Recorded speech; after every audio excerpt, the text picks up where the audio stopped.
ay bakit tila lumalayo sa tinig ng bayan na minsan sinuyo? At ang kapatid mong kasama noon parang iniwan sa gitna ng unos.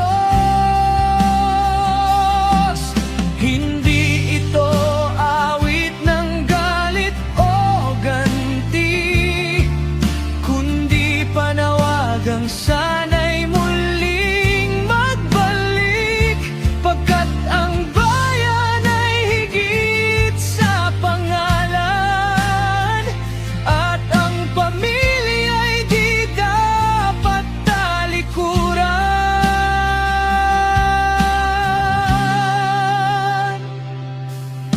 Maraming matang nakatingin sa'yo, umaasang di mababali ang pangako.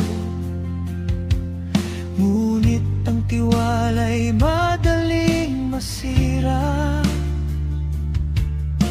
kapag salita'y taliwas sa gawa. Ang kasaysayan ay di nakakalimot sa mga pusong sa sarili umikot. Ngunit may pag-asa pang maitama